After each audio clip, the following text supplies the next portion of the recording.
2 weeks on ESPN, we're going to have Nets at Bucks. Richard, stop it. Goodness. That exact matchup went down in the preseason last night. Let's take a look.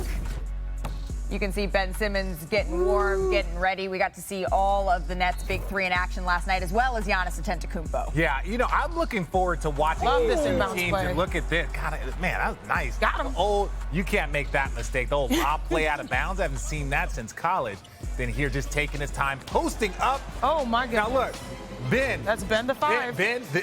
Now, that's bully ball. That's bully ball. Because Ben. This is still bully ball. No. But that's like, Ben is 6'10", 260 you see how pounds. quick this is? Spin, move, turn. You can see his stat balance, line right there. finish. 24 points, 14 rebounds, 4 assists, 3 steals for Giannis. Let's go to Brooklyn's side of things. Well, look, Brooklyn, they have the talent. I love seeing Ben Simmons get back out there. They have so much scoring on this team.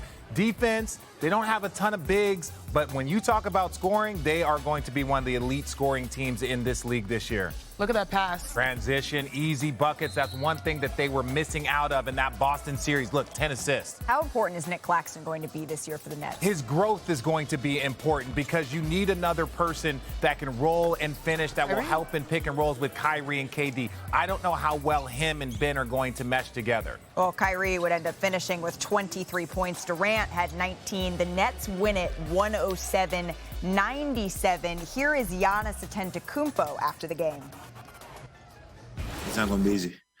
I think sometimes your mind forget. You think it's going to be easy, and you kind of expect things. I feel like me personally, we gotta, come out and set the tone, play hard.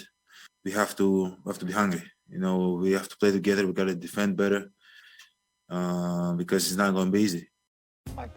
So the Bucks are one of 3 teams without a win this preseason. The Hornets also 0-5. They've been outscored by nearly 18 points per game. The other team is the Pistons, but they've only played 3 games. So Janae is looking at me. She said, I'm so excited. If you go to Richard first. No, you should because you said they. No. I want you to go first because we can tag team this. Honestly, we can tag team this. You go. Okay, what you just said something during the little sound. What did you just say? They did this? They did this the year they won it. They did Absolutely. what the year they won it. They tweaked some things and they lost some games trying to figure out where they were going to go. They were trying to get the ball to Giannis's hands versus the 2 years you go. Precisely. What he's saying is that, first of all, they went 0-5 in preseason the year that they won it. Not that you read into that, but that year they also tinkered things defensively. And what I love about this is that if you look at, the game that got eliminated last postseason, Grant Williams and the Celtics, he hit 7 threes in that game. And Coach Bud afterward was like, this is an area that we struggled. Look at the struggle right here per this graphic. The Bucks have been the worst team defending the 3 the last 4 seasons. So basically teams make the most threes against the Milwaukee Bucks. That's quite surprising because over the first 2 years, 2021 to 2022, 2020 to 2021, the year that they won the championship, they were a strong defensive team, but yet they were still last in this category. So we've heard a lot of sound coming out of Milwaukee saying we need to improve at defending the 3. This is where the NBA really loves to go right now. Y'all are fanning me. Y'all are so cute. I had this nugget ready for you guys yesterday, and so I've been salivating for it. But I love this mostly because you've got the best player on the planet in Giannis Antetokunmpo. You've got great coaching. You've got schemes, and now you're aligning with a mission for them. This is it's just the pinnacle of what makes them great and why they can be contenders time and time again to win championships. I get excited over that. No, look, we were getting excited.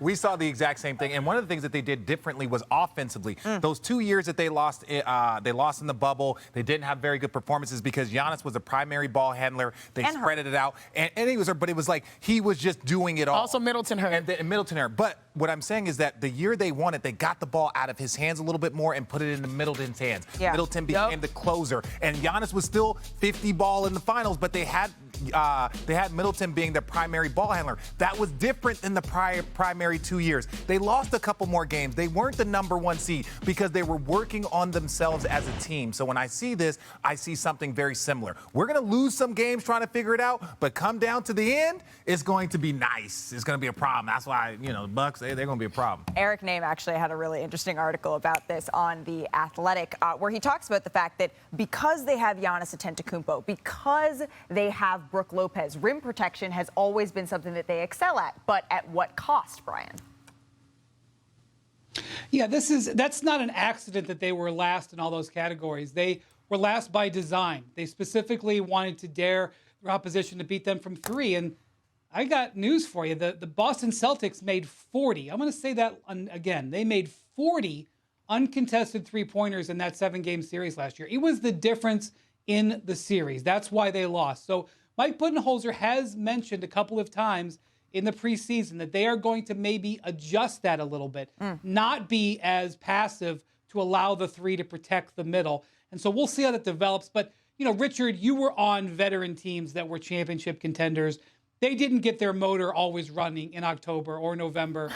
In cases of the Cavs, maybe not even December, maybe not even January. So I also am going to just relax a little bit and watch them develop as the season ramps up.